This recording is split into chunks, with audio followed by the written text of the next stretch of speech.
దేవునికి మహిమ కలుగునుగాక. దేవుని వాక్యాన్ని మనము ధ్యానించుకుందాం. సౌలు దేవుని చేత మహారాజుగా చేయబడ్డాడు. సౌలు దేవుని వలన మహారాజుగా చేయబడిన కొంతకాలానికే దేవుడు అతన్ని మహారాజుగా చేసినందుకు బాధపడేలాగా అతడు ప్రవర్తించాడు. చాలామంది దేవుని చేత ఆశీర్వాదాలు పొందుకుంటారు, కానీ తర్వాత వారి ప్రవర్తన, వారి జీవితము, వారి నడవడిక, వారి క్రియలు దేవుడికి చాలా బాధను, దుఃఖాన్ని కలగజేస్తూ ఉంటాయి. దేవుడి ద్వారా ఏమైతే పొందుకున్నారో అవి మళ్ళా దేవుడి ద్వారానే పోగొట్టుకునే పరిస్థితులు వాళ్ళు కలగజేసుకుంటూ ఉంటారు. దేవుడి ద్వారా పొందుకున్న దాన్ని ఎప్పుడూ కూడా పోగొట్టుకోవడానికి వీల్లేదు. అది ఏదైనా సరే దేవుడి ద్వారా మనం పొందుకున్న తర్వాత దాన్ని మళ్ళా మన పాపాల వల్ల కానీ, మన అతిక్రమాల వల్ల కానీ, మన దోషాల వల్ల కానీ మనం ఏమాత్రము దేవుడి ద్వారా పొందుకున్న దాన్ని మళ్ళా పోగొట్టుకోవడానికి వీల్లేదు. దేవుడి కృపను పొందుకున్న మనము ఎట్టి పరిస్థితుల్లోనూ దేవుని కృపను మళ్ళా పోగొట్టుకోకుండా చూసుకోవలసిన బాధ్యత మన మీద ఉన్నది. సౌలు దేవునికి విరోధంగా పాపము చేయడం మొదలుపెట్టాడు. సౌలు జీవితంలో జరిగిన పాపాలు చాలా ఉన్నాయి. అతని పాపాల యొక్క ప్రతిఫలాలు చూద్దాం మనము. అయితే అతడు యాజకుడు, దహన బలి యాజకుడు అర్పించాలి, కానీ సమూయేలు రావడం కొంచెం ఆలస్యం అయ్యేటప్పటికి అతడు బలి అర్పించకూడదు అన్న సంగతి తెలిసినా సరే అతడు సాహసించి అతడు ఏం చేశాడు, మూర్ఖత్వంగా బలి అర్పించడం అనేది జరిగింది. దేవుడికి బలి అర్పించడం అనేది మంచి పని అయినా అది ఎవరు అర్పించాలో వారే అర్పించాలి తప్ప ఎవరు పడితే వారు అర్పించడానికి వీల్లేదు. బలి అర్పించడానికి దేవుడు నిర్ణయించుకున్న మనుషులు ఎవరు అంటే యాజకులు. అక్కడ యాజకుడు అనేవాడు కూడా వారికి ఉన్నాడు. అయితే ఆ సమూయేలు రావడం కొంచెం ఆలస్యమైంది. నేను అనుకుంటాను ఒకవేళ సౌలును పరీక్షించడానికే సమూయేలు కొంచెం ఆలస్యంగా అక్కడికి పంపించాడేమో. సమూయేలు ఆలస్యంగా వెళ్ళేటప్పటికీ మహారాజుగా ఉన్నటువంటి ఇతను అసలు ఏం చేస్తాడు, అతడు ఉంటాడా, వెయిట్ చేస్తాడా, లేదంటే అతడు ఏదన్నా చేస్తాడా అని పరీక్షించాడేమో. అందులో అతడు ఫెయిల్ అయిపోయాడు. యాజకుడు చేయవలసిన పని అతడు చేశాడు. బలి అర్పించడం అనేది జరిగింది. వెంటనే సమూయేలు వచ్చి, నువ్వు చేసిన పని ఏంటి, నువ్వు ఈ పని చేయడానికి వీల్లేదు కదా, నువ్వు ఈ పని ఎందుకు చేసావంటే ఆ సమయానికి అతడు ఏదో కారణం చెప్పాడు, కానీ ఆ కారణాన్ని దేవుడు ఏం చేయలేదు, అంగీకరించలేదు. మనం కూడా చాలా కారణాలు చెప్తాం. కొన్నిసార్లు కొన్ని అపరాధాలు చేసినప్పుడు, కొన్ని తప్పులు చేసినప్పుడు, కొన్ని పొరపాట్లు చేసినప్పుడు మొత్తానికి ఏవో కొన్ని కారణాలు చెప్తాం, కానీ ఆ కారణాలు అంగీకరించబడవు అన్న సంగతి మనము తెలుసుకోవాలి. అప్పుడే సమూయేలు ద్వారా దేవుడు సెలవిచ్చిన మాట ఏంటంటే, రాజ్యాన్ని నీ యొద్ద నుండి తీసివేసి నీకంటే గనుడైనటువంటి వాడిని ఒకడిని దేవుడు సెలెక్ట్ చేసుకుని రాజ్యాన్ని అతనికి ఇవ్వబోతున్నాడు అని అప్పుడే చెప్పడం జరిగింది. రాజ్యాన్ని తీసివేస్తాను అని చెప్పడం కూడా జరిగింది. అయితే రాజ్యాన్ని తీసివేస్తాను అని చెప్పిన తర్వాత కూడా అతడు ఎన్నో తప్పులు, పొరపాట్లు, పాపాలు చేయడం అనేది జరిగింది. రాజ్యాన్ని తీసివేస్తానని చెప్పిన వెంటనే రాజ్యాన్ని తీసివేయలేదు, కానీ అతడికి ఇంకా చాలా సమయాన్నే ఇచ్చాడు. ఈ లోపల చేసిన పొరపాటుకు పశ్చాత్తాపం పొందుకుంటాడేమో అని అనుకున్నాడు. ఇక మీదటి ఏ అపరాధం అలా జరగకుండా చూసుకోవడం అనేది సౌలు చేస్తాడేమో అని అనుకున్నాడు, కానీ రెండూ జరగలేదు. అతడు మళ్ళా ఎన్నో అపరాధాలు చేయడం అనేది జరిగింది. చూడండి, అతడి జీవితంలో మనం చూడొచ్చు. ఇంకా 15వ అధ్యాయం, మొదటి సమూయేలు గ్రంథం 15వ అధ్యాయం మొదటి నుంచి చదువుదాం.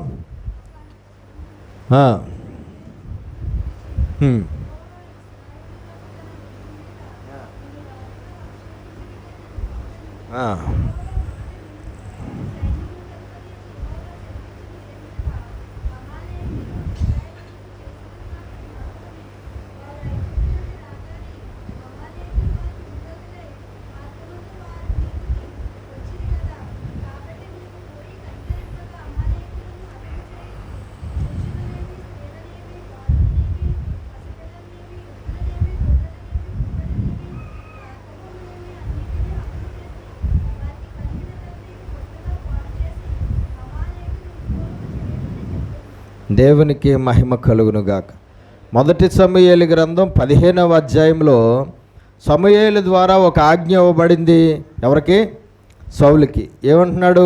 ఒకానొక దినమున సమూయేలు సౌలును పిలిచి, యెహోవా ఇశ్రాయేలీయులకు తన జనుల మీద నిన్ను రాజుగా అభిషేకించుటకై నన్ను పంపెను.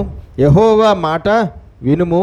సైన్యములకు అధిపతియగు యెహోవా సెలవిచ్చినదేమనగా, అమాలేకీయులు ఇశ్రాయేలీయులకు చేసినది నాకు జ్ఞాపకమే.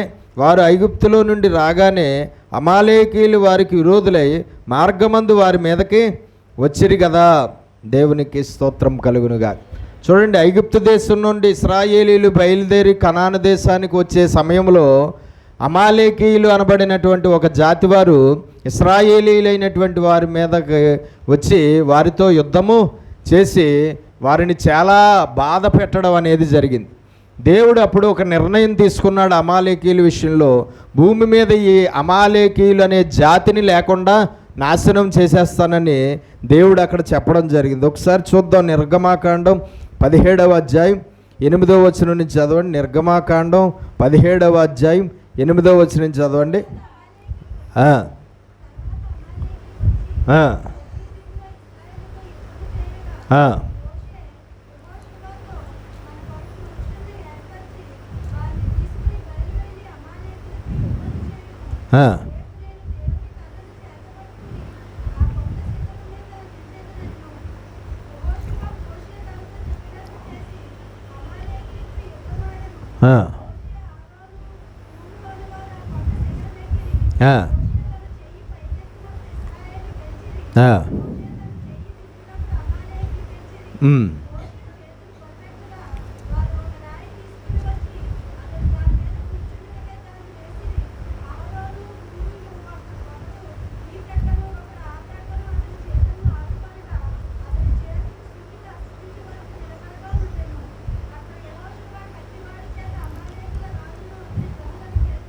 అమాలేకీయుల రాజును అతని జనులను.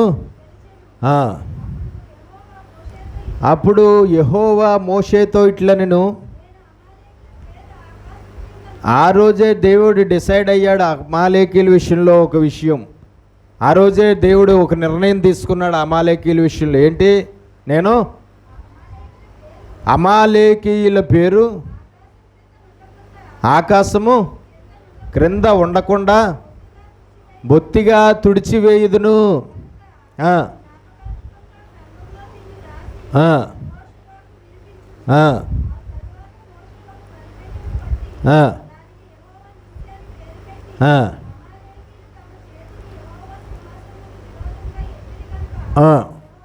యెహోవాకు విరోధంగా అమాలేకీయులు తమ చేతులు ఎత్తిరి గనుక యెహోవాకు అమాలేకీయులతో తరతరముల వరకు యుద్ధము అనెను.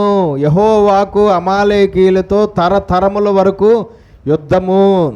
అమాలేకీయులు అనబడినటువంటి వారి పేరు భూమి మీద ఉండకుండా తుడిచివేయాలని దేవుడు నిర్ణయం తీసుకున్నాడు. అమాలేకీయులు అనే జాతిని భూమి మీద ఉంచకుండా నిర్మూలన చేసేయాలని దేవుడు ఆ రోజు ఒక నిర్ణయము తీసుకోవడం అనేది జరిగింది. ఎందుకు తీసుకున్నాడు? ఇశ్రాయేలీయులను వారు ఆటంకపరిచారు. ఐగుప్తు దేశం నుండి దేవుని ప్రజలైన ఇశ్రాయేలీయులు కనాను దేశానికి బయలుదేరి వెళుతూ ఉండగా ఆ కనాను దేశం వెళుతున్నటువంటి ఆ మనుషులను ఈ అమాలేకీయులు దారిలో అడ్డగించి వారితో యుద్ధం చేసి చాలా బాధ పెట్టారు, చాలా ఇబ్బంది పెట్టారు. ఇశ్రాయేలీయుల్లో చాలామందిని వారు చంపేయడం కూడా జరిగింది ఆ యుద్ధంలో. కానీ అప్పుడు ఆ యుద్ధంలో దేవుడు అద్భుతంగా ఇశ్రాయేలీయులకు విజయం ఇచ్చాడు. కానీ అమాలేకీయులు అనబడిన వారి మీద తీవ్రమైన కోపం దేవుడికి రావడం జరిగింది. నా జనులను నేను కనాను దేశానికి నడిపిస్తూ ఉండగా ఈ అమాలేకీయులు అడ్డుపడి ఆటంకపరిచి వారితో యుద్ధం చేసి నా ప్రజల్లో అనేక మందిని చంపారు. కాబట్టి ఈ అమాలేకీయులు అనే జాతిని నేను భూమి మీద ఉంచకూడదని నిర్ణయం తీసుకుని భూమి మీద ఈ అమాలేకీయులు అనబడిన వారిని లేకుండా నేను చేయబోతున్నాను అని మోషేతో చెప్పడం అనేది జరిగిందండి. దేవునికి స్తోత్రం కలుగునుగాక. కాబట్టి ఆ అమాలేకీయుల విషయంలో ఇప్పుడు సౌలుకు ఆజ్ఞాపించాడు. చూడండి, ద్వితీయోపదేశకాండం 25వ అధ్యాయం 17 నుంచి చదవండి. ద్వితీయోపదేశకాండం 25వ అధ్యాయం 17 నుంచి. ఐగుప్తులో నుండి ఇశ్రాయేలీలు వచ్చుచుండగా మార్గములో అమాలేకీయులు నీకు చేసిన దానిని జ్ఞాపకము చేసుకొనుము. అతడు దేవునికి భయపడక, దేవునికి భయపడకుండా మార్గంలో అడ్డు వచ్చి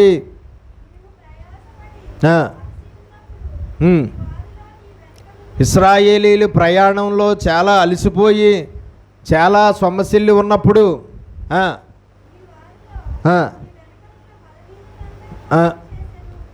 వెనక నుంచి వచ్చి బలహీనులుగా ఉన్న ఇశ్రాయేలీల్లో చాలామందిని బలహీనుల్ని ఏం చేశారండి? అమాలేకీయులు హతము చేశారు.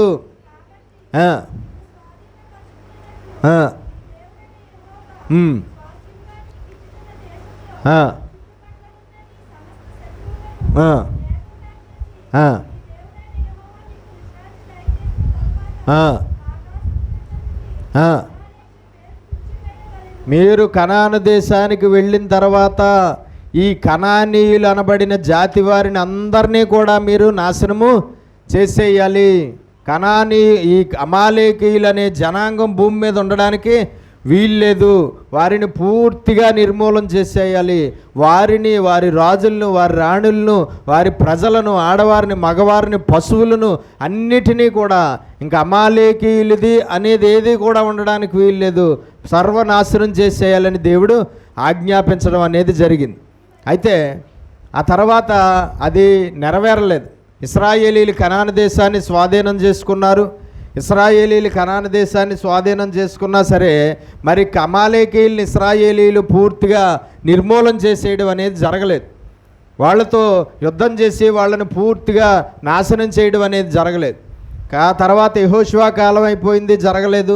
ఆ తర్వాత న్యాయాధిపతుల కాలం జరిగింది, అప్పుడు కూడా జరగలేదు. ఆ తర్వాత సౌలు మహారాజు అయ్యాడు. మహారాజు అయినటువంటి తర్వాత సౌలుకి ఆజ్ఞాపించాడు ఆ పని. ఇప్పుడు ఆ పని చెప్పాడు. ఇందాక చదువుదాం, చదవండి మళ్ళీ ఒకసారి 15వ అధ్యాయం 1 నుంచి.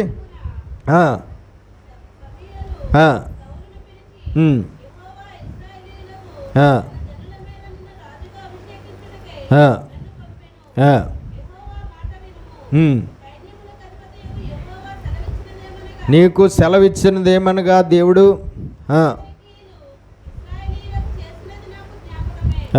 ఐగుప్తు దేశంలో నుండి వచ్చేటప్పుడు వాళ్ళు ఏం చేశారో నాకు తెలుసు.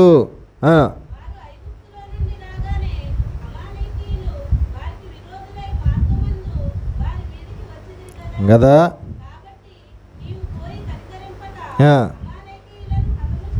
నీవు పోయి కనికరింపక అమాలేకీయులను హతము చేయుచు పురుషులనేమి, స్త్రీలనేమి, బాలురనేమి, పసిపిల్లలనేమి, ఎద్దులనేమి, గొర్రెలనేమి, ఒంటెలనేమి, గార్ధబములనేమి అన్నింటినీ హతము చేసి వారికి కలిగినదంతయు బొత్తిగా పాడు చేసి అమాలేకీయులను నిర్మూలము చేయమని చెప్పాను.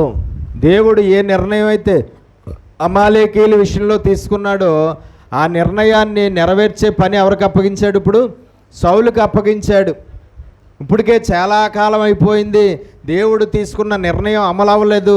ఇప్పటికే చాలా సంవత్సరాల నుంచి అమాలేకీయులు ఇంకా భూమి మీద జీవిస్తూనే ఉన్నారు. ఈ అమాలేకీయులు ఇంకా ఇశ్రాయేలీలకు విరోధంగా చాలాసార్లు ఎంతో కీడు చేస్తూనే ఉన్నారు.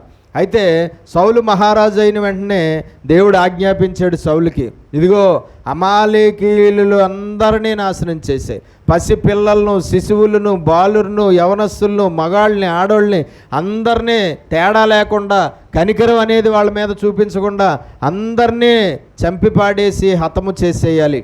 వాళ్ళ గాడిదలు కానీ వాళ్ళ పశువులు కానీ వారుగా ఏవి కూడా ఉండడానికి వీల్లేదు.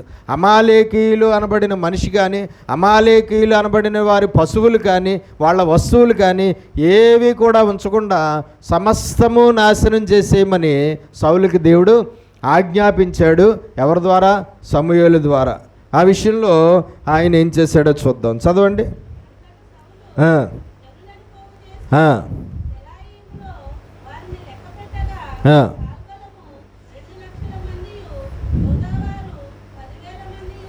ఈ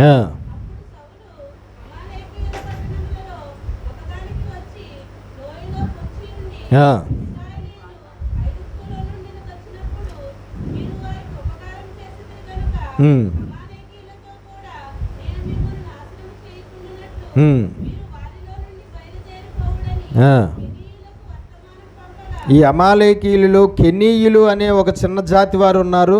అంతకుముందు మీరు ఇశ్రాయేలీలతో ఈ అమాలేకీయులు యుద్ధం చేసినప్పుడు మీరు ఈ అమాలేకీయులకి సహాయము చేశారు.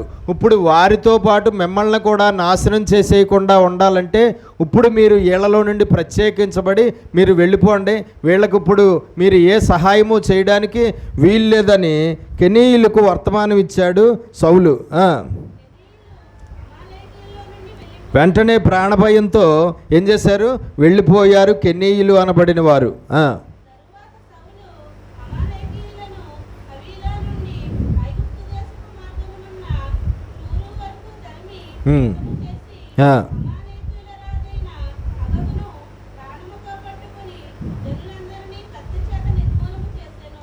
దేవుడు చెప్పినట్లుగానే సౌలు మరి అమాలేకీయుల ప్రజలందరినీ కూడా నాశనం చేశాడు. అమాలేకీయుల్లో పురుషులను, స్త్రీలను, మగవాళ్ళను, ఆడవారిను, అలాగే పిల్లలను, పెద్దలను, శిశువులను, బాలులను అందరినీ కూడా అతను ఏం చేశాడండి? చంపేశాడు. మహారాజును మాత్రం చంపలేదు. మహారాజుని ఇంకా ప్రాణాలతోనే ఉంచాడు.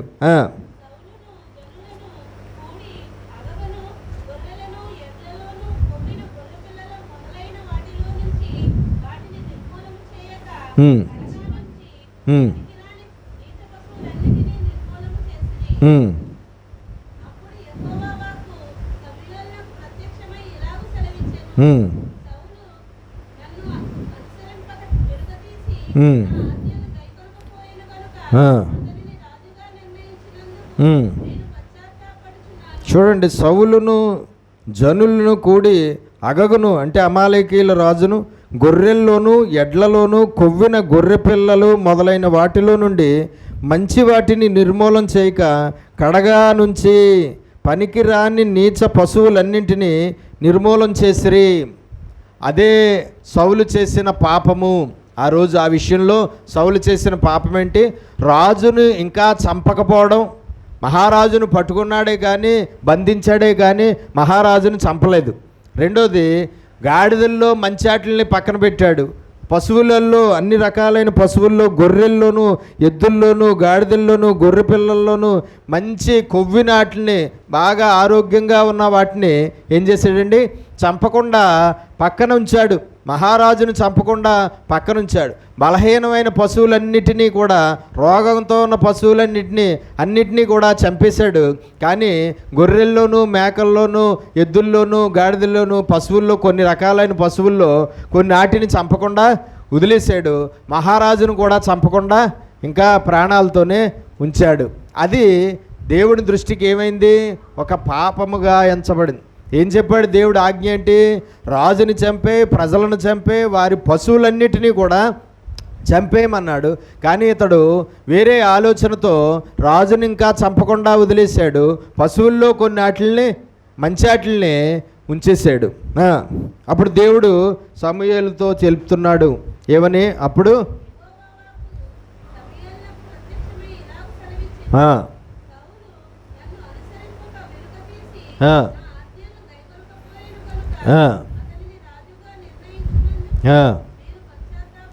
నేను చెప్పింది చెప్పినట్లుగా, నా ఆజ్ఞలను చెప్పింది చెప్పినట్లుగా అతడు నెరవేర్చకుండా నన్ను సరిగ్గా అనుసరించటం లేదు. కాబట్టి నేను అతనిని మహారాజుగా చేసినందుకు నేను చాలా పశ్చాత్తాపడుతున్నాను.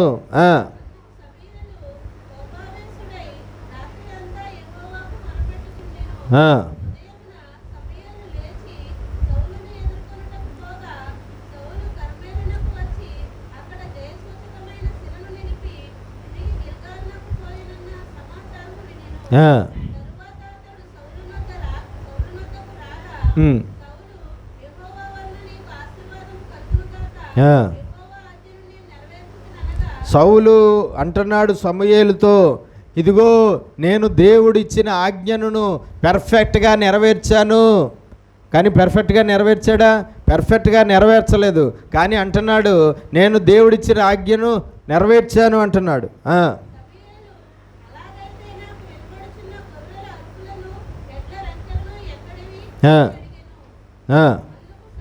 నువ్వు అన్ని పశువులన్నిటినీ నాశనం చేసేస్తే నాకు గొర్రెల అరుపులు, ఎద్దుల రంకెలు ఇవన్నీ వినబడుతున్నాయి.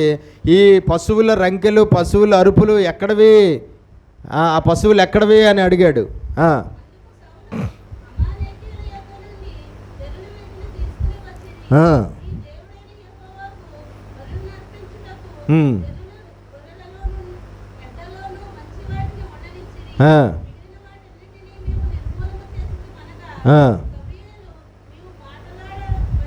నువ్వు మాట్లాడే పని లేదు.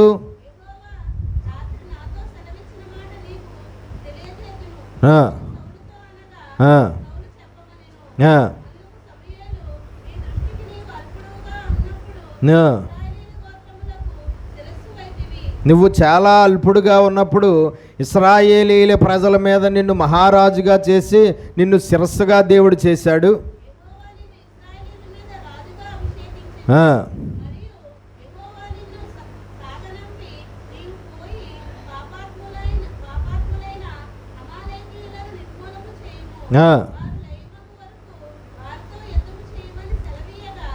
వాళ్ళ పూర్తిగా వాళ్ళందరూ కూడా నాశనం అయిపోయే వరకు, చనిపోయే వరకు వారితో యుద్ధం చేసి వారిని నిర్మూలన చేసేయమని సెలవిస్తే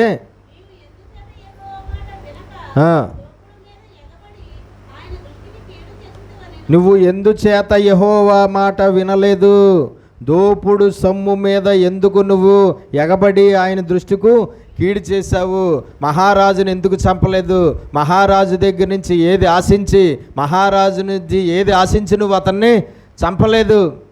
అతని పశువులను ఎందుకు నువ్వు చంపలేదు? వాటిని ఎందుకు నువ్వు ఉంచావు అని అడుగుతున్నాడు.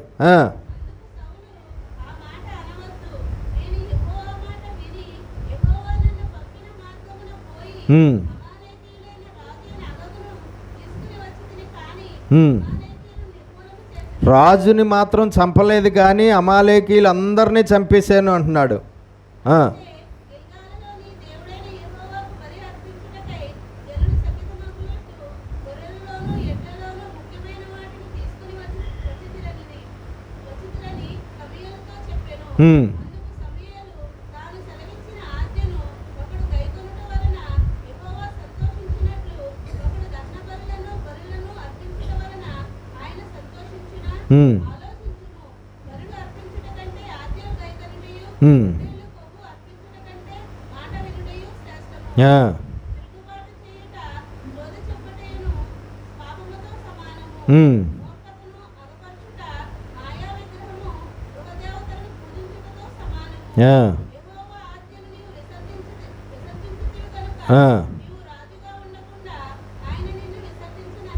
దేవునికి మహిమ కలుగునుగా. రెండు చేతులు పైకి స్తోత్రాలు చెల్లిద్దాం. హల్లెలూయా. రాజును చంపకపోవడం అతడు చేసిన పాపమైంది దేవుని దృష్టికి. అలాగే పశువుల్లో కొన్ని వాటిల్ని వారు నిజంగా ప్రజలే బాగున్నాయి కదా, చాలా కొవ్వు ఉన్నాయి కదా, చాలా బలంగా ఉన్నాయి కదా, మన దేవుడికి బలి అర్పించడానికి పనిచేస్తాయి అని వాళ్ళు కొన్ని వాటిని ఉంచారు. రాజు ఏం చెయ్యాలి? సౌలు ఏం చెయ్యాలి? నీకేం చెప్పాడు రా దేవుడు? ఆ పశువుల్ని మనం దేవుడికి బలి అర్పించకూడదు. ఎందుకంటే ఆ పశువులన్నీ శపితములైన పశువులు కాబట్టి ఆ పశువులు ఏవి కూడా మన దేవుడికి మనం బలి అర్పించకూడదు, మీరు వాటిని ఉంచారేంటి అని చెప్పి రాజు ఏం చెయ్యాలి? వెంటనే ఆ పశువులన్నింటినీ కూడా చంపేయాలి. కానీ రాజు కూడా ఏం చేశాడు? సౌలు కూడా ఏం చేశాడు? ఆ పశువులు మన దేవుడికి బలిగా అర్పించడానికి పనిచేస్తాయని ఉంచామంటే ఓకే, బాగానే ఉంచారు, చాలా బాగున్నాయి పశువులు, మన దేవుడికి బలిగా అర్పిద్దాంలే అనేసి ఉంచేశాడు. అది అతడు చేసిన పాపం. మహారాజును, అమాలేకీల రాజును చంపకుండా ప్రాణాలతో విడిచిపెట్టడం అతడు చేసిన పాపము. నువ్వు ఎందుకు ఆ దోపుడు సొమ్ముకు ఆశపడ్డావు? మహారాజు ద్వారా ఏమి లాభం ఆశించి అతని ప్రాణాలు తీయకుండా ఉంచేశావు?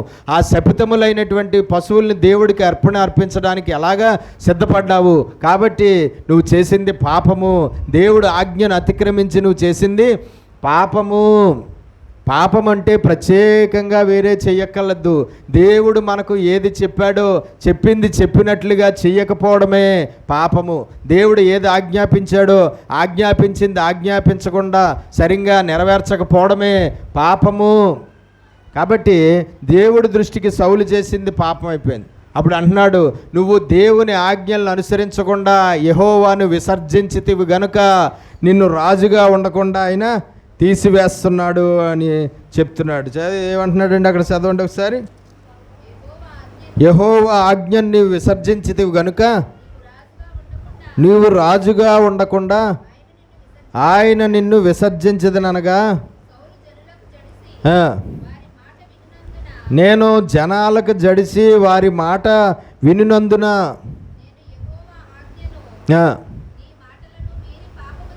పాపము తెచ్చుకుంటిని. దేవునికి స్తోత్రం కలుగునుగాక. హల్లెలూయా. ఏంటండి? నేను పాపము తెచ్చుకున్నాను.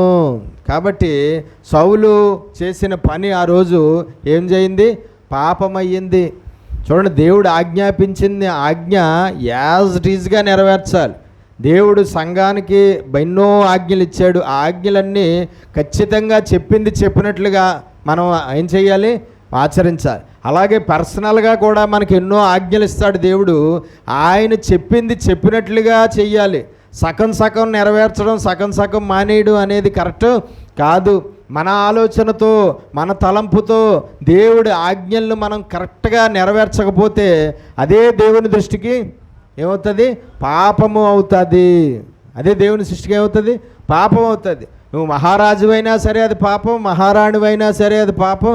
నువ్వు ఎంత గొప్ప క్రైస్తవుడివైనా, ఎంత గొప్ప క్రైస్తవురాలువైనా, ఎంత గొప్ప భక్తుడివైనా, ఎంత గొప్ప భక్తురాలువైనా అది పాపం అవుతుంది. కాబట్టి దేవుడి దృష్టికి నేను పాపం చేశాను అని అంటున్నాడు. ఆ పాపానికి దేవుడు ఇచ్చిన ప్రతిఫలం ఏంటి?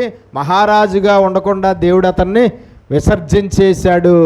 దేవుడిచ్చిన స్థానాన్ని, దేవుడిచ్చిన ఆశీర్వాదాన్ని, దేవుడిచ్చిన ఆధిక్యతను అతడు కోల్పోయాడు. దేవుడు చేత మేలు పొందడం, దేవుడి చేత ఆశీర్వాదం పొందడం, దేవుడి చేత ఉపకారాలు పొందడం, దేవుడి చేత అద్భుతాలు పొందడం, దేవుడి చేత ఘనత పొందడం, ఇవన్నీ కూడా మన జీవితాల్లో జరుగుతుంది. అయితే ఆ దేవుడి చేత పొందిన వాటిని మరలా ఎప్పుడూ కూడా మనం మన పాపాల వల్ల పోగొట్టుకోకూడదు. ఇచ్చిన వాడే మన పాపాలను బట్టి తీసివేయడం అనేది కూడా చేస్తాడు. మన పాపాలను బట్టి దేవుడు ఏం చేస్తాడు? ఇచ్చిన దేవుడే మన పాపాలను బట్టి ఇచ్చిన దాన్ని తీసివేయడం అనేది చేస్తాడు. కాబట్టి ఎట్టి పరిస్థితుల్లోనూ మన పాపాలకు ప్రతిఫలంగా దేవుడు మనకు అనుగ్రహించిన వాటిని మనం కోల్పోకూడదు. మనం చేసే పాపాలకు వచ్చే ప్రతిఫలంలో ఒకటేంటి? దేవుడు మనకి ఇచ్చిన వాటిని మరలా మనము పోగొట్టుకుంటాము. మన పాపాల వల్ల దేవుడు మనకిచ్చిన వాటిని మరలా మనం ఏం చేసుకుంటాం? పోగొట్టుకుంటాము. రాజుగా స్థానాన్ని అలాగే అతడు ఏం చేసుకున్నాడండి? పోగొట్టుకున్నాడు. చూడండి 16వ అధ్యాయం 14వ వచనం.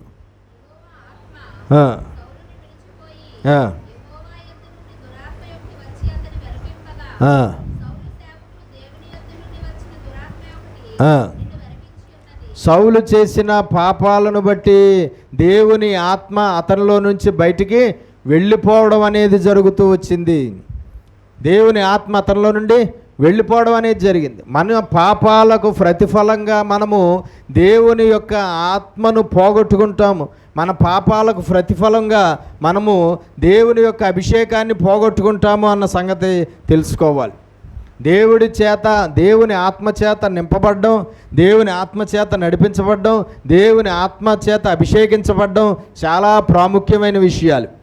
అయితే మన పాపాల వల్ల దేవుని ఆత్మ మనలో నుండి బయటికి వెళ్ళిపోవడం అనేది జరుగుతుంది.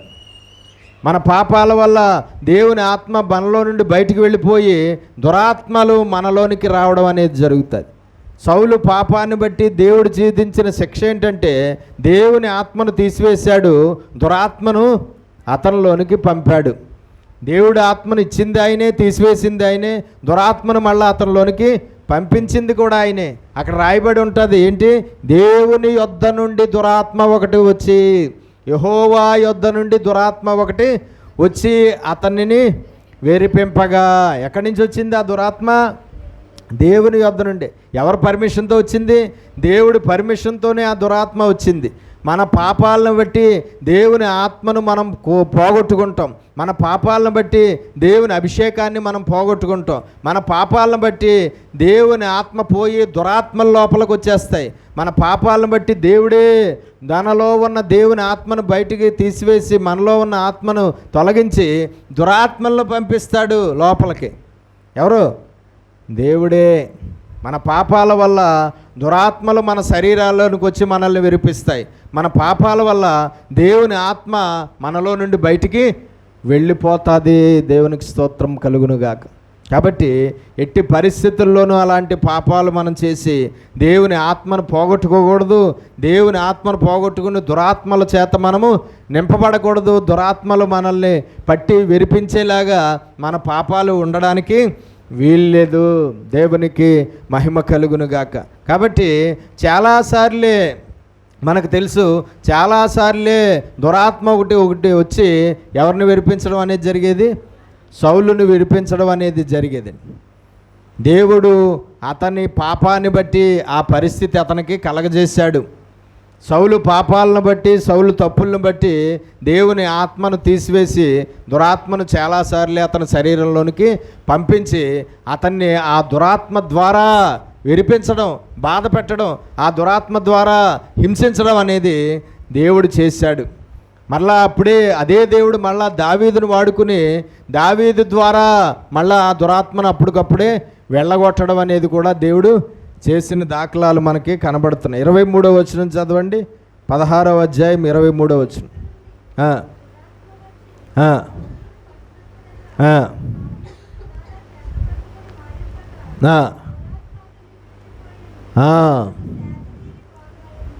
చూడండి, సౌలుకు దురాత్మ పట్టినప్పుడల్లా ఎవరి ద్వారా బాగుపడ్డాడు? దావీదు వచ్చి సితారా వాయించడం వల్ల దురాత్మ అతని శరీరంలోంచి బయటికి వెళ్ళిపోయి మళ్ళా బాగుపడేవాడు. కానీ ఆ దావీదు విషయంలోనే ఈ సౌలు పాపము చేశాడు. అది కూడా సౌలు విషయంలో క్షమించరాని పాపంగా ఎంచబడింది. ఎంతో ఉపకారం చేసిన దావీదుకి చాలా అపకారం తలపెట్టాడు. తర్వాత అది కూడా చేసిన ఘోరమైన పాపం. దురాత్మ పట్టినప్పుడల్లా ఎవరొచ్చి విడిపించేవారండి? దావీదు వచ్చి సితారా వాయిస్తే దేవుడు ఆ దురాత్మను వెళ్ళగొట్టడం అనేది జరిగేది. 18వ అధ్యాయం 7 నుంచి చదవండి. 18వ అధ్యాయం 7 నుంచి.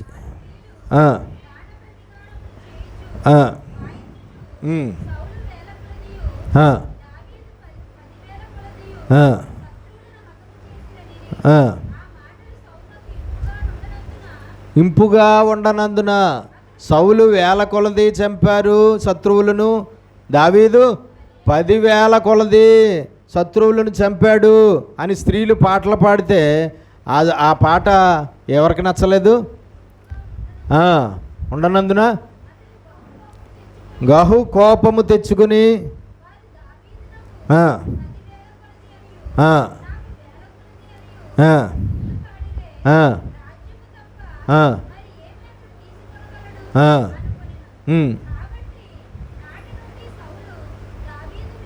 ఆ రోజు నుంచి సౌలు దావీదు మీద విషపు చూపు నిలిపెను.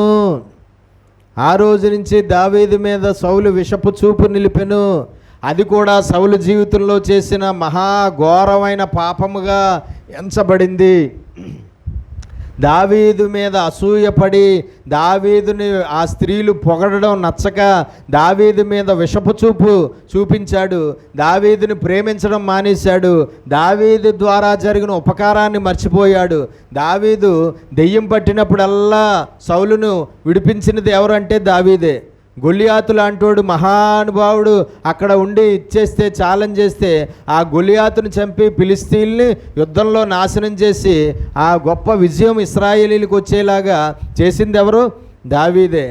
ఆ విధంగా మరి దావీదు ఆ యుద్ధంలో చాలా ప్రాముఖ్యమైన పాత్ర పోషించి చాలా ఎక్కువ మందిని చంపినందుకు ఇశ్రాయేల్ స్త్రీలు తిరిగి వచ్చేటప్పటికి, యుద్ధం నుంచి తిరిగి వచ్చేటప్పటికి సౌలు 1000 మందిని చంపాడు, దావీదు 10,000 మందిని చంపాడని వాళ్ళు పాటలు పాడి పొగిడితే అతనికి ఏమొచ్చింది? అసూయ వచ్చేసింది, కుళ్ళు వచ్చేసింది, కోపం వచ్చేసింది. ఎంత మేలు చేసిన దావీదు మీద విషపు చూపు చూపించడం అనేది అతడు మొదలుపెట్టాడు. అంత ఉపకారం చేసిన దావీదు మీద విషపు చూపు చూపించడం అనేది మొదలుపెట్టాడు. అది కూడా సౌలు జీవితంలో సౌలు చేసిన ఘోరమైన పాపము. చూడండి, ఏ కారణాల చేత దేవునికి ఇష్టులైన వారు, దేవుని అభిషేకం కలిగిన వారు నీకు నచ్చకుండా పోవడానికి వీల్లేదు. వాళ్ళు దేవుని అభిషేకం కలిగిన వారు, దేవునికి ఇష్టులైన వారు. వారిని నువ్వు ఇష్టపడితే నీకు ఆశీర్వాదం, వారిని నువ్వు ఇష్టపడకపోతే అదే పాపము. వారిని నువ్వు ప్రేమించిస్తే అదే దేవుడి ఆశీర్వాదం నీకు దొరుకుతుంది. వారిని నువ్వు ద్వేషిస్తే ఆ సమయంలో ఆ ద్వేషమే నీ విషయంలో దేవుని దృష్టికి పాపముగా ఎంచబడుతుంది. అదే పాపముగా ఎంచబడుతుంది. ఉపకారం చేసిన వారికి తిరిగి ఉపకారం చేస్తే ఆశీర్వాదం పొందుతావు, కానీ ఉపకారం చేసిన వారికి తిరిగి అపకారం చేస్తే భయంకరంగా అది పాపంగా ఎంచబడుతుంది. ఉపకారం చేసిన వారికి మనం చేతనైతే ఏం చేయాలి? ఉపకారమే చేయాలి తప్ప అపకారం చేయకూడదు. దావీదు దేవుని చేత అభిషేకించబడిన వాడు, దావీదు దేవునికి ఇష్టడుగా ఉన్నాడు. దావీదు అప్పటికే మహారాజుగా ఆల్రెడీ దేవుడి దగ్గర ఏం పొందేశాడు? అర్హత పొందేశాడు. సౌలు తర్వాత మహారాజుగా ఎవరిని అభిషేకించాడు? అప్పటికే దావీదుని అభిషేకించాడు. దావీదు అభిషేకం చాలా బలంగా పనిచేస్తుంది. గొల్లియాతు అంత రోడ్నే చంపాడంటే దేవుని అభిషేకం ఎంత బలంగా పనిచేస్తుందో చూడొచ్చు. దురాత్మ పట్టినప్పుడల్లా దావీదు సితారా వాయిస్తుంటే దురాత్మలు వెళ్ళిపోతున్నాయంటే దావీదు మీద పనిచేస్తున్న అభిషేకం ఎంత పవర్ఫుల్లో చూడొచ్చు. దావీదు మనసు ఎంత మంచిదో చూడొచ్చు. దావీదు ఎంత మేలు చేశాడో చూడొచ్చు సౌలుకి. కానీ కేవలము ఆ స్త్రీలు అలాగ పాడారని చెప్పి ఏం చేశాడండి? విషపు చూపు నిలిపెను. విషపు చూపు నిలిపి ఏం చేసేవాడు? అప్పుడప్పుడు అతన్ని చంపేయాలని 2-3 సార్లు ఏం చేశాడు? ఏట విసిరాడు. అంత మేలు చేసిన వాడిని చంపేయడానికి అతడు ప్రయత్నం చేయడం కూడా అతడు చేసిన పాపముగా ఎంచబడింది. అతడు 2-3 సార్లు ఏట విసిరాడు అతన్ని చంపేయడానికి. అది కూడా దావీదు విషయంలో సౌలు చేసిన పాపముగా ఎంచబడింది. దేవునికి స్తోత్రం కలుగునుగాక. కాబట్టి దేవునికి ఇష్టలుగా ఉన్నవారు, దేవునికి ప్రియమైన వారు, దేవుని అభిషేకం కలిగిన వారిని ఎట్టి పరిస్థితుల్లోనూ ద్వేషించద్దు. ఏ కారణాల చేత, ఏ విధమైనటువంటి కారణాల చేత దేవునికి ప్రియులైన పిల్లల్ని కానీ, దేవునికి ఇష్టలైన పిల్లల్ని కానీ, దేవుని అభిషేకాలు కలిగిన వారిని కానీ నువ్వు కుళ్ళుతో కానీ, అసూయతో కానీ, ద్వేషంతో కానీ, కోపంతో కానీ, పగతో కానీ, ప్రతీకారంతో కానీ, లేదంటే శరీర కార్యాలు నీలో పనిచేసి ఏ విధంగానూ కూడా దేవునికి ఇష్టలైన వారిని ద్వేషించద్దు. ఒకవేళ ద్వేషిస్తే అదే మన విషయంలో మనం చేసిన పాపం. ఆ ద్వేషమే ఒక పాపంగా ఎంచబడుతుంది. ద్వేషించినంత కాలము మనం దేవునికి దృష్టికి పాపులుగానే ఉంటాం. వాళ్ళని ద్వేషించినంత కాలము మన అకౌంట్లో పాపము అనేది రన్నింగ్ అవుతూనే ఉంటుంది. ఎంతో భక్తి చేస్తాము, ఎంతో మంచి ప్రార్థన చేస్తాం, ఎంతో చక్కగా పాటలు పాడతాం, ఎంతో పరిచర్య చేస్తాం, ఎంతో అద్భుతంగా దేవుని యొక్క పోలిక చాలా అద్భుతంగా కనబడుతూ ఉంటుంది మన జీవితాల్లో. కానీ సాతాను చేదైన వేరు ఒకటి మొలిసి అది ఏమాత్రం చావకుండా అది అలాగ చిగురిస్తూనే ఉంటుంది. ఏంటది? దేవునికి ఇష్టలైన, దేవుని అభిషేకం కలిగిన వారిని ద్వేషించడం. దేవునికి ఇష్టలు, దేవునికి అభిషేకం కలిగిన వారి మీద అసూయపడడం, దేవునికి ఇష్టలు, దేవునికి అభిషేకం కలిగిన వారి మీద కోపగించుకోవడం, దేవునికి ఇష్టలు, దేవుని అభిషేకం కలిగిన వారి మీద పగను పెంచుకోవడం, దేవునికి ఇష్టలు, దేవునికి అభిషేకం కలిగిన వారిని క్షమించకపోవడం, వారితో సమాధానంగా ఉండకపోవడం, వారి విషయంలో మనము ద్వేషాన్ని, కోపాన్ని మన అంతరంగంలో మనం కలిగి ఉంటే ఆ అంతరంగంలో ఆ కోపం, ఆ పగ ఉన్నంత కాలము మనం దేవుని దృష్టికి పాపులమే. మనం దేవుని దృష్టికి పాపులమే. ఆ పాపం వల్ల సౌలు ఎలాంటి ప్రతిఫలం పొందాడో అలాంటి ప్రతిఫలం ఏదో ఒకరోజు పొందవలసిందే. ఆ పాపం వల్ల దేవుని ఆత్మను పోగొట్టుకున్నట్టు మనం కూడా పోగొట్టుకోవాల్సిందే. ఆ పాపం వల్ల దురాత్మలు మనలోనికి వచ్చినట్టు మనలోనికి కూడా దురాత్మలు వచ్చేస్తాయి. ఆ పాపం వల్ల సౌలు పరలోకంలో అడుగు పెట్టలేని విధంగా మనం కూడా పరలోకంలో అడుగు పెట్టలేము. మనం కూడా ఏం చేయలేమండి? అడుగు పెట్టలేము. దేవునికి మహిమ కలుగునుగా. పట్టుకోండి అమ్మ, పిల్లల్ని పట్టుకోండి. ఏం చేస్తున్నారు తల్లులు? పిల్లలు అల్లరి చేస్తుంటే ఏం చేస్తున్నారు? పట్టుకోండి మీ పిల్లలిద్దరిని, ఇద్దరు తల్లులు. బుద్ధి జ్ఞానం లేదు. దేవునికి మహిమ కలుగునుగాక. కాబట్టి మనం తెలుసుకోవాల్సినటువంటి విషయం ఏంటంటే,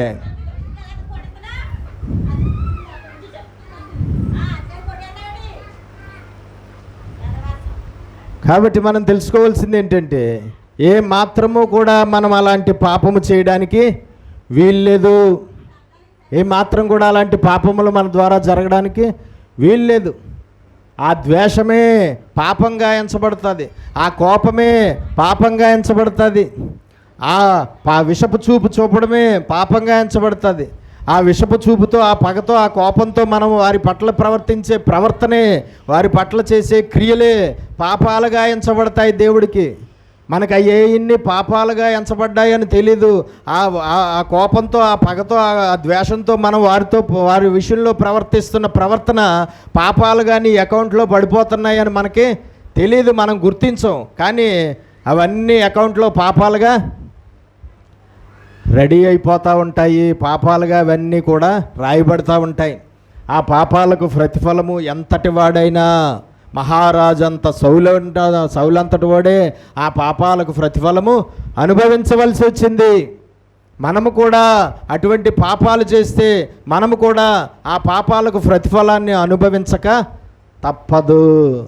కాబట్టి అతడు దురాత్మ పట్టినప్పుడల్లా విడుదల వచ్చిన అతని మీద విషపు చూపు నిలిపాడండి.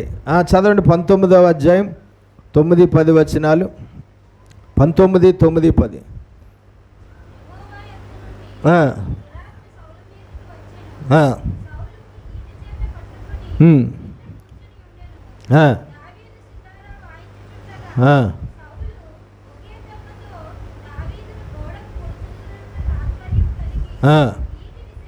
ఏటా విసిరెను.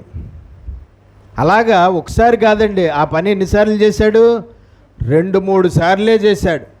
అన్నిసార్లు అది ఏమైంది? దేవుని దృష్టికి పాపముగా ఎంచబడింది. సౌలు దావీదుని ఈటతో పొడిచి చంపేయాలనుకుని చేసిన ప్రయత్నము ఏమైంది? దేవుని దృష్టికి పాపముగా ఎంచబడింది. లోపల ఉన్న కోపం ఏదో ఒక క్రియ చేస్తుంది కదండి. లోపల ఉన్న ద్వేషం, లోపల ఉన్న కోపం, లోపల ఉన్న పగ ఏం చేస్తుంది? ఏదో ఒక క్రియ చేస్తుంది ఖచ్చితంగా. అది నోటి మాటల ద్వారా జరగచ్చు, చేతల ద్వారా జరగచ్చు, పనుల ద్వారా జరగచ్చు, ఏదో ఒక క్రియ చేస్తుంది. అతని లోపల ఉన్న కోపం, పగ అతన్ని చంపేయాలని అతని మనసును ప్రేరేపించింది. ఆ మనస్సు అతన్ని చంపడానికి ప్రయత్నం చేసేలాగా చేసింది. కాబట్టి ఈట విసిరి పొడిచి చంపేయాలని ప్రయత్నం చేశాడు 2-3 సార్లు. కానీ దావీదు అతని ప్రాణాలను రక్షిస్తున్నాడు. దావీదు వచ్చి అతనిలో ఉన్న దెయ్యాన్ని వెళ్ళగొడుతున్నాడు. అంత మేలు చేసిన వాడిని ప్రాణాలు తీసేయాలనుకోవడం మరి దేవుని దృష్టికి పాపం కాదా? అలాగా అతడు 2-3 సార్లే ప్రయత్నం చేశాడు. అది సౌలు విషయంలో పాపముగా ఎంచబడింది. ఈ పాపాలన్నిటికీ జీతము ఒకరోజు అతడు పొందుకోవాల్సి వచ్చింది. 22వ అధ్యాయం 16 నుంచి 22వ అధ్యాయం.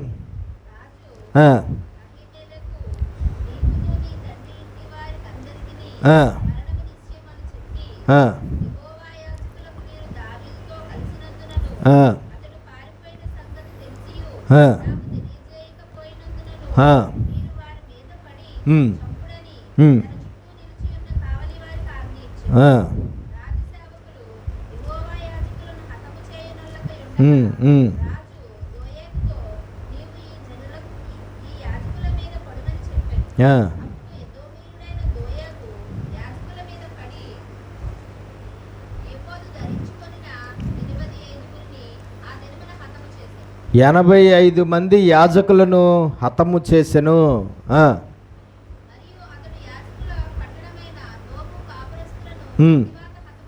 యాజకుల పట్టణంలో ఉన్నటువంటి వారిని అందరినీ కూడా, వాళ్ళ ఫ్యామిలీస్ని అందరినీ కూడా హతము చేశాడు.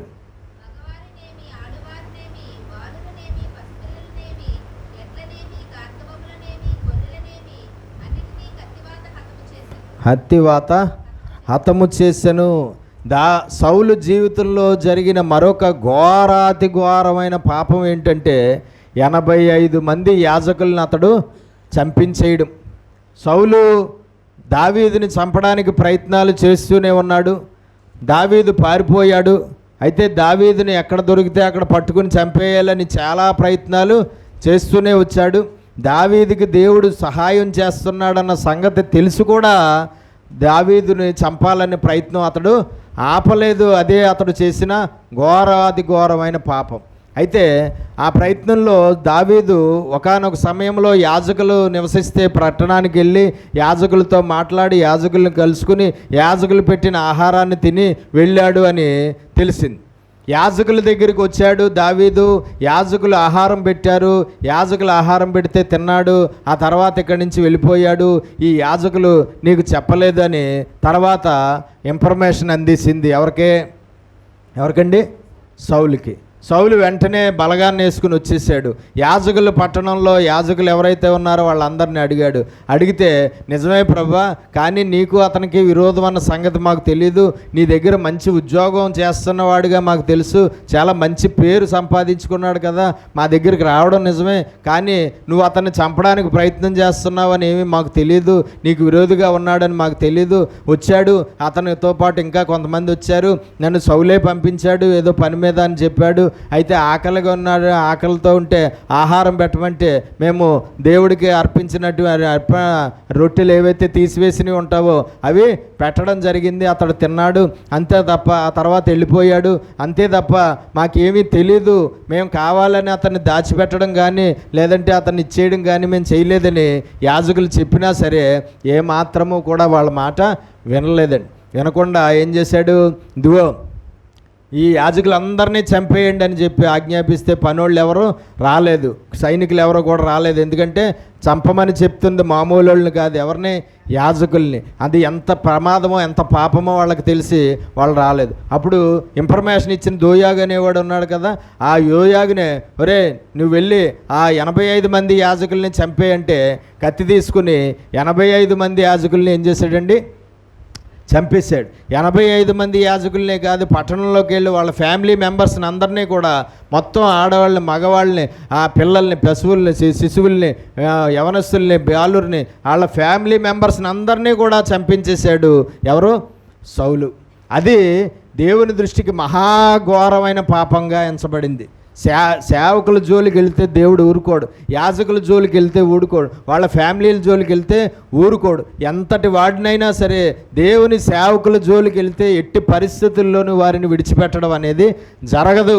అలాంటిది 85 మంది యాజకుల్ని వాళ్ళ ఫ్యామిలీ మెంబర్స్ని చంపించేశాడు. అది సౌలు చేసిన ఘోరాతి ఘోరమైన పాపము. ఒక్కొక్క పాపము చూస్తూ ఉంటే పాపాలు మానడం బదులు పాపాలు చేయడం అనేది జరుగుతుంది. ఇంకా పాపాలు చేస్తూనే వెళ్ళిపోయాడు. దేవుడు అప్పటికే అతడికి పనిష్మెంట్లు ఇవ్వడం జరిగింది. దేవుడు అప్పటికే అతన్ని వార్నింగ్ ఇవ్వడం జరిగింది. అప్పటికే రాజ్యాన్ని తీసేస్తానని చెప్పడం జరిగింది. అప్పటికే ఆత్మను పోగొట్టుకున్నాడు. అప్పటికే అభిషేకాన్ని పోగొట్టుకున్నాడు. అప్పటికే దెయ్యాలు వచ్చి విరిపించేస్తున్నాయి. అయినా సరే అతడు పాపాలు విడిచిపెట్టలేదు.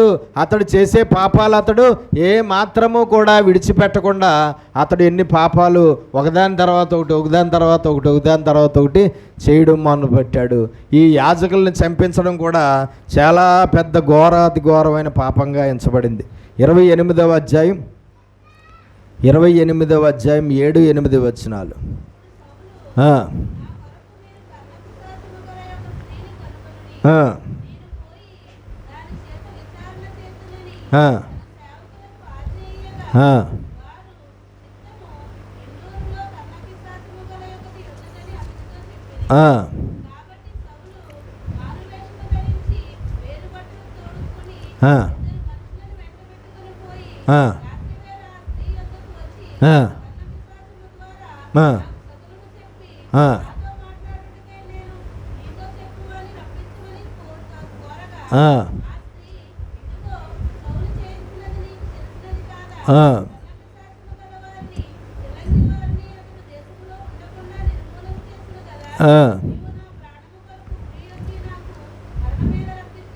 ఆ, ఆ, ఉమ్, ఉమ్, ఆ, ఆ, ఆ, ఆ,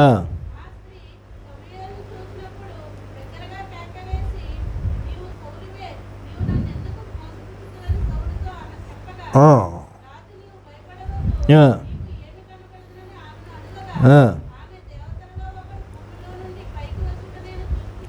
ఆ, ఆ, ఉమ్, ఆ, ఆ, ఆ, ఆ, ఉమ్. నేను బహుశ్రమలో ఉన్నాను, ఫిలిష్తీయులు నా మీదకి యుద్ధానికి వచ్చారు, దేవుడు నన్ను విడిచిపెట్టేశాడు. ఆ, ఆ, ఆ.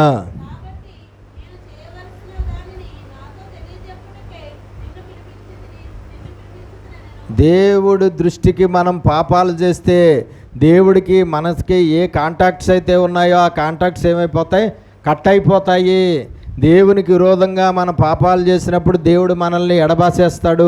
దేవుడికి విరోధంగా మనం పాపాలు చేసినప్పుడు దేవుడిచ్చే దర్శనాలు ఇంక రావు. దేవుడి దృష్టికి మనం పాపాలు చేసినప్పుడు దేవుడిచ్చే కళలు రావు. దేవుడు కళల ద్వారా కానీ, స్వప్నాల ద్వారా కానీ, దర్శనాల ద్వారా కానీ మాట్లాడడు. దేవుడు ప్రవచనాల ద్వారా కూడా సేవకుల నోటంటే ప్రవచన రూపంగా మాట్లాడాలనుకుంటే దేవుడి దృష్టికి పాపం చేసినప్పుడు ఆ సేవకుల నోటి ద్వారా ఏ ప్రవచన వాక్కులు కూడా మనకి రావు. ఎందుకంటే దేవుడు ఎడబాసేసేయడం అనేది జరిగింది. దేవుడు ఆ మనిషిని విడిచిపెట్టేయడం అనేది జరిగింది. దేవుడు ఆ మనిషిని విసర్జించేయడం అనేది జరిగింది. అప్పుడు దేవుడితో ఉన్న కాంటాక్ట్స్ అన్నీ కూడా తెగిపోతాయి. ఎట్టి పరిస్థితుల్లోనూ కూడా తెగిపోతాయి. మనం పాపం చేసిన తర్వాత కూడా మనకి కళలు, దర్శనాలు, స్వప్నాలు, ప్రవచనాలు ఇవన్నీ వస్తున్నాయంటే ఖచ్చితంగా అవి దేవుడివి కాదు, కానీ ఖచ్చితంగా అవి దుష్టుడివి, దురాత్మల ద్వారా, దుష్టుడి ద్వారా, సాతాను ద్వారా వచ్చేయే తప్ప ఎట్టి పరిస్థితుల్లోనూ దేవుడి దగ్గర నుంచి వచ్చినవి కాదు అన్న సంగతి మనం తెలుసుకోవాలి. నేను శ్రమలో ఉన్నాను, ఫిలిష్తీయులు నా మీద యుద్ధానికి వచ్చారు, వారిని జయించడం నా వల్ల అవటం లేదు. ఇదిగో నేను చాలా భయంతో ఉన్నాను.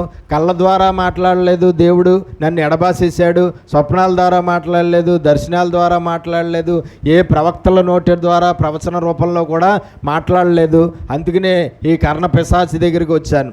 అతడు చేసిన పాపం ఏంటంటే కర్ణపిశాచం దగ్గరికి వెళ్ళడం కూడా అతడు చేసిన ఘోరాతి ఘోరమైన పాపం. ధర్మశాస్త్రంలో ఇదే సౌలు అంతకుముందు రాజావుగానే సోదిగాళ్ళను, ఈ కర్ణపిశాచాలు చెప్పేవాళ్ళను, ఇలాంటి వాళ్ళందరినీ కూడా దేశంలో నుండి వెళ్ళగొట్టించేశాడు.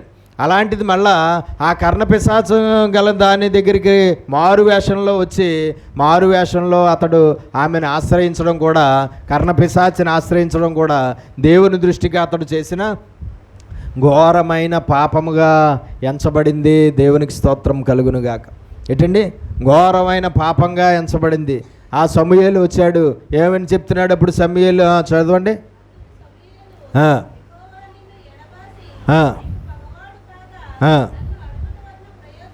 దేవుడు నిన్ను విడిచిపెట్టేశాడు, నీకు పగవాడైపోయాడు, దేవుడు నీకు శత్రువు అయిపోయాడు.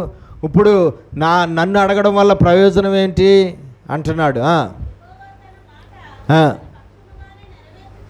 యెహోవా తన మాట తన పక్షంగా నెరవేర్చుచున్నాడు.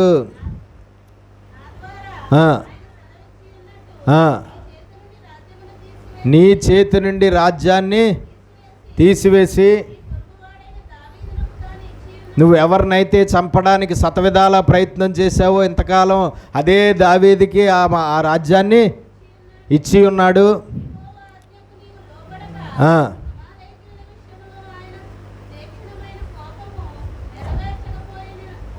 అమాలేకీయుల రాజుని చంపకపోవడం, అమాలేకీయుల పశువుల్ని పూర్తిగా నిర్మూలన చేయకపోవడం కూడా దేవుడికి చాలా కోపం రగిలించింది నీ మీద.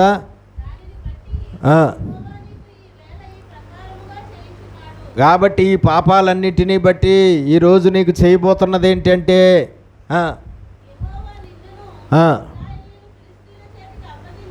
నిన్ను, ఈ రాజ్యాన్ని, ఈ ప్రజలని శత్రువుల చేతికి అప్పగించేస్తున్నాడు.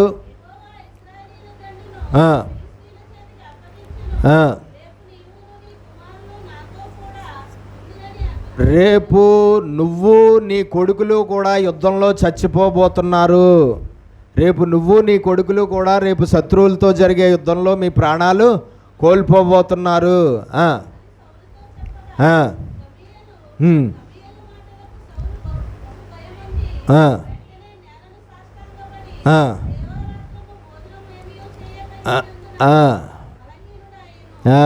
కాబట్టి సమూయేలు వచ్చి చెప్పింది ఏంటంటే, రేపు యుద్ధంలో నువ్వు నీ కొడుకులు ప్రాణాలు కోల్పోబోతున్నారు. ఇశ్రాయేలీల జనాంగాన్ని దేవుడు శత్రువులైన ఫిలిష్తీయుల చేతికి అప్పగించైపోతున్నాడు అని చెప్పడం జరిగింది.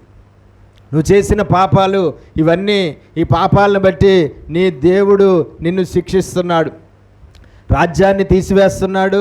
అలాగే మీ ప్రాణాలు కూడా, మీ కుటుంబ సభ్యుల ప్రాణాలు, నీ ప్రాణాలు కూడా రేపు తీసివేస్తున్నాడు అని దేవుడు చెప్పడం జరిగింది. అతడు కర్ణపిశాచిని ఆశ్రయించడం కూడా అతడు చేసిన ఘోరమైన పాపము.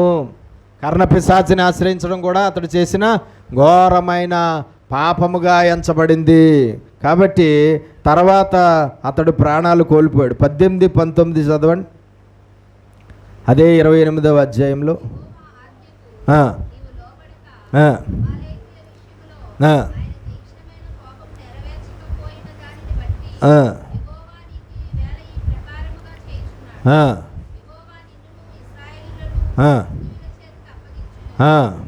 ముప్పై 31వ అధ్యాయం 2 నుంచి చదవండి. 31వ అధ్యాయం. సౌలును అతని కుమారులను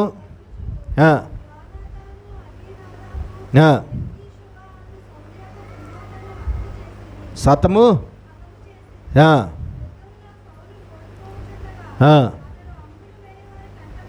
అంబుల వేయి వారి కంటపడ్డాడు సౌలు.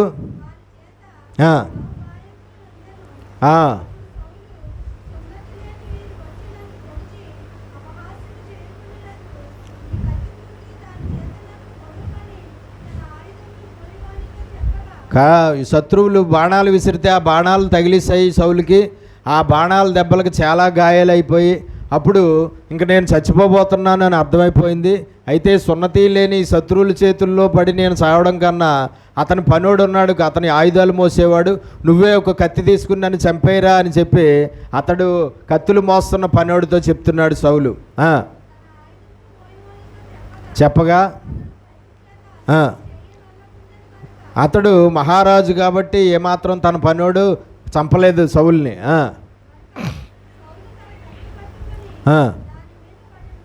సౌలు తనంతట తానే తన కత్తితో పొడుచుకుని చచ్చిపోయాడు. సౌలు మరణించాడు దేవుడు చెప్పినట్లుగా.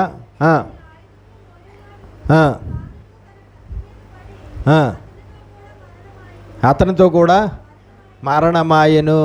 కాబట్టి ఆ యుద్ధంలో సౌలు చచ్చిపోయాడు. ఆ యుద్ధంలో సౌలు కుమారులు కూడా దేవుడు చెప్పినట్లుగా చచ్చిపోవడం అనేది జరిగింది. మొదటి దినవృత్తాంతములు 10వ అధ్యాయం 13, 14 చదవండి. మొదటి దినవృత్తాంతములు 10వ అధ్యాయం 13, 14.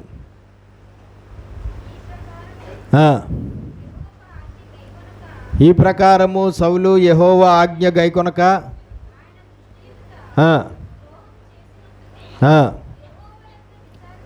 యెహోవా యొద్ద విచారణ చేయకుండా కర్ణ పిశాచి దగ్గర విచారణ చేయుదాన్ని వెదకినందుకును సౌలు హతమాయెను.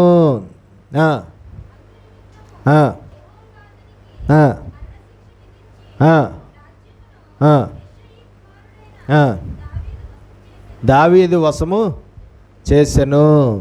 2 చేతులు పైకి స్తోత్రాలు చెల్లిద్దాం. హల్లెలూయా.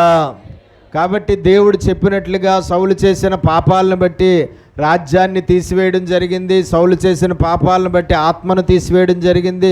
సౌలు చేసిన పాపాలను బట్టి దురాత్మలను అతని శరీరంలోనికి పంపించి అతన్ని బాధ పెట్టడం జరిగింది. సౌలు చేసిన పాపాలను బట్టి అతని ప్రాణాన్ని తీసివేయడం జరిగింది. సౌలు చేసిన పాపాలను బట్టి అతని కొడుకుల ప్రాణాలను కూడా దేవుడు తీసివేయడం జరిగింది. రాజ్యాన్ని దావీదుకు దేవుడు చెప్పినట్లుగా రాజ్యాన్ని దేవుడికి అప్పగించడం అనేది జరిగింది. సౌలు చేసిన పాపాలు చూసాం. సౌలు చేసిన పాపాలకు దేవుడిచ్చిన ప్రతిఫలాలు కూడా మనము చూసాం. మహారాజు అంతటోడు బ్యాక్గ్రౌండ్ ఏమీ లేకుండా అయిపోయింది. ఇప్పుడు సౌలు కుటుంబంలో మిగిలినోడు ఎవడన్నా ఉన్నాడంటే ఎవడో మనవడు ఒకడెక్కడో ఒకరోజు మిగిలిన వాడుగా ఒకడు ఉన్నాడంతే. సౌలు కుటుంబం సర్వనాశనం అయిపోయింది. సౌలు కుటుంబ సభ్యుల్లో అందరూ ప్రాణాలు కోల్పోయారు. ఒకే ఒక్కడు మనవడవుతాడు, ఒకే ఒక్కడు ఎక్కడో మిగిలాడు. సౌలు ఆస్తి అంతా ఎగిరిపోయింది. సౌలు రాజరికం ఎగిరిపోయింది. సౌలు ప్రాణాలు ఎగిరిపోయాయి. సౌలు చరిత్ర లేదు, ఇంకా ఏమీ లేకుండా అయిపోయింది. మహారాజు అంతటోడి ముగింపు అంతలాగా ఎందుకైపోయింది? మహారాజుగా 40 సంవత్సరాలు పరిపాలన చేసిన వాడు యొక్క ముగింపు, కుటుంబం యొక్క ముగింపు అంత భయంకరంగా ఎందుకైపోయిందంటే సౌలు చేసిన పాపాలే. మహారాజు కదా అని చెప్పి పాపాలు చేస్తే వదిలేస్తాడా? వదలడు. యాజకుడు కదా అని చెప్పి పాపాలు చేస్తే వదిలేస్తాడా? వదలడు. నా పిల్లలు కదా, నా భక్తులు కదా అని చెప్పి పాపాలు చేస్తే వదిలేస్తాడా? వదలడు. దేవుడు విడిచిపెట్టేవాడు కాదు. ప్రతి వానికి వాని క్రియలను బట్టి ప్రతిఫలము ఇచ్చేవాడే తప్ప పక్షపాత బుద్ధి కలిగిన వాడు కాదు. ఎట్టి పరిస్థితుల్లోనూ కూడా మన పాపాలను బట్టి మనకు ప్రతిఫలం ఇవ్వకుండా ఉండేవాడు కాదు. ఈ 40 సంవత్సరాల పరిపాలనా కాలంలో పాపం మీద పాపం అలాగే ఎన్నో చేసుకుంటా వెళ్ళిపోయాడు.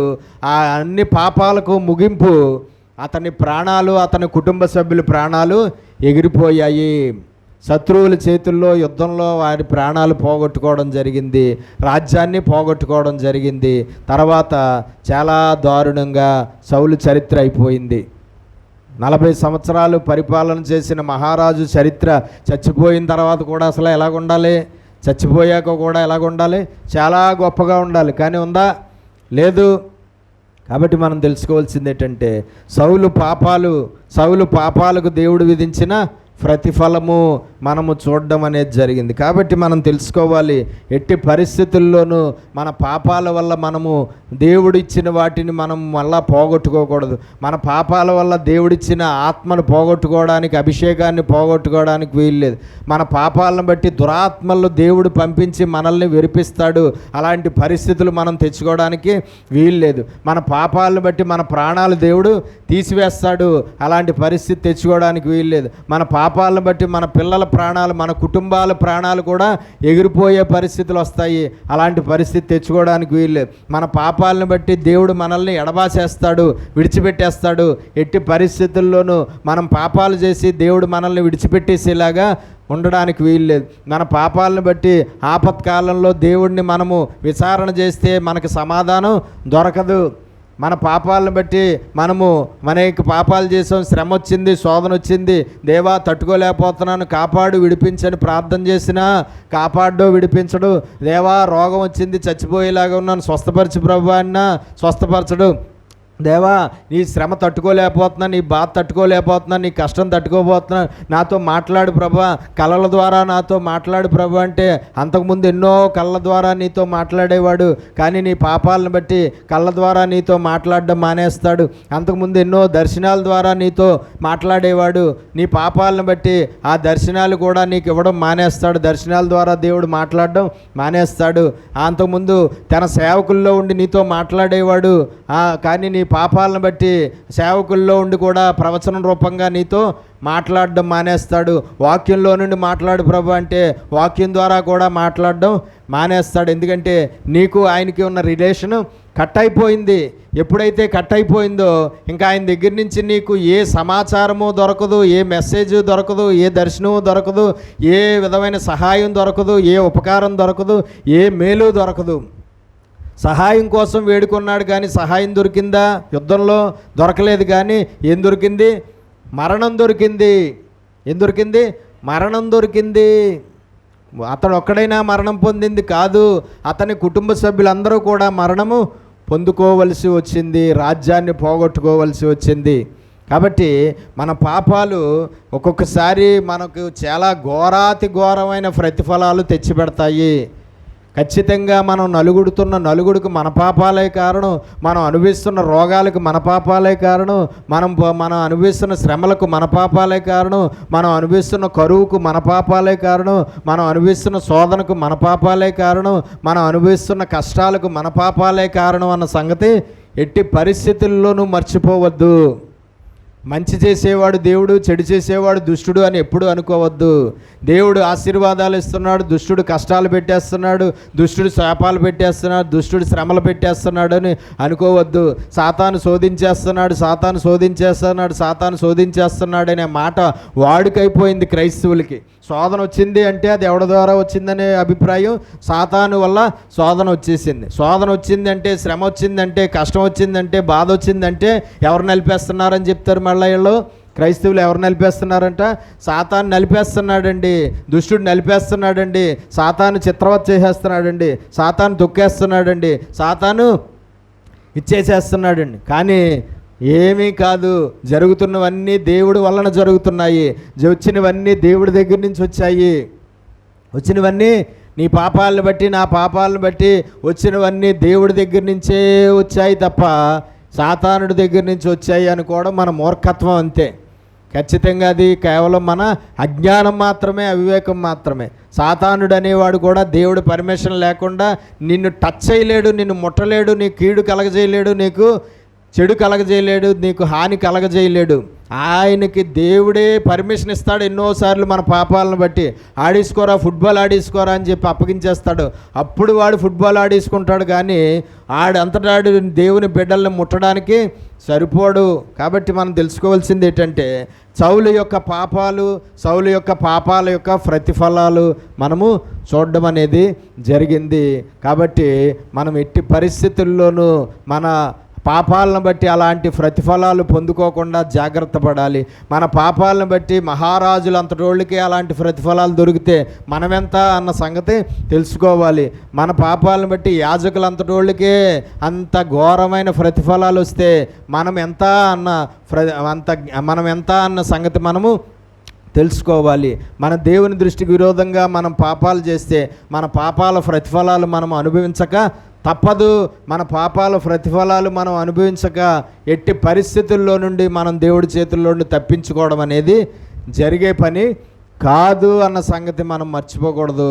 కాబట్టి మన జీవితంలో ఏ రూపంగానూ ఏ పాపాలు మనం చేయకుండా జ్ఞానముగా ప్రవర్తించి దేవుని రక్షణ, దేవుని ఆశీర్వాదాలు, దేవుడి నిత్య జీవాన్ని పొందుకుందాం. అట్టి దేవుని ఆశీర్వాదం దేవుడు మనందరికీ దయచేయునుగాక. ప్రార్థన చేసుకుందాం. మహాపరిశుద్ధుడైన మా ప్రియ పరలోకపు తండ్రి, నీ శ్రేష్టమైన ఘనమైన నామమును బట్టి మీకు స్తోత్రాలు అయ్యా. మనుషులు వారి పాపాల యొక్క ప్రతిఫలాలు ఏం పొందుతారో గత కొన్ని నెలలుగా మాకు నాయన నువ్వు నేర్పిస్తున్నావు ప్రభువా. చరిత్రలో రాయబడినటువంటి మనుషులు వారి పాపాలను బట్టి ఎలాంటి ప్రతిఫలాలు పొందారో, ఏ పనులు పాపాలుగా ఎంచబడ్డాయో, ఏ పనులు వాళ్ళకు పాపాలుగా కనబడకపోయినా నీ దృష్టికి అవి పాపాలుగా కనబడ్డాయో, నీ దృష్టికి పాపాలుగా కనబడినప్పుడు వాటి ప్రతిఫలాలు ఎంత గొప్పవారైనా సరే ఎలాంటి ప్రతిఫలాలు వాళ్ళు పొందారో మేము నీ వాక్యం ద్వారా నేర్చుకుంటున్నాం, నీ ఉపదేశం ద్వారా గ్రహించుకుంటున్నాం తండ్రి. కాబట్టి ప్రభువా, మేము మా జీవితంలో ఏ రూపంగానూ ఏ పాపానికి చోటిచ్చి మేము నశించిపోకుండా, మేము నష్టపోకుండా, మేము కష్టాలు పాలవకుండా, మేము జ్ఞానము కలిగి చాలా జాగ్రత్తగా వాక్యానుసారంగా జీవించి నీ ఆశీర్వాదాలకు వారసులయ్యి నీ పరలోకానికి, నీ నిత్య జీవానికి మేమందరము పాత్రులం అయ్యే కృప మాకందరికీ దయచేయమని, పాపం విషయంలో వివేకము, జ్ఞానము, తెలివి మాకు దయచేయమని యేసు పరిశుద్ధ నామమున ప్రార్థన అడిగి వేడుకుంటున్నాం పరమ తండ్రి. ఆమేన్.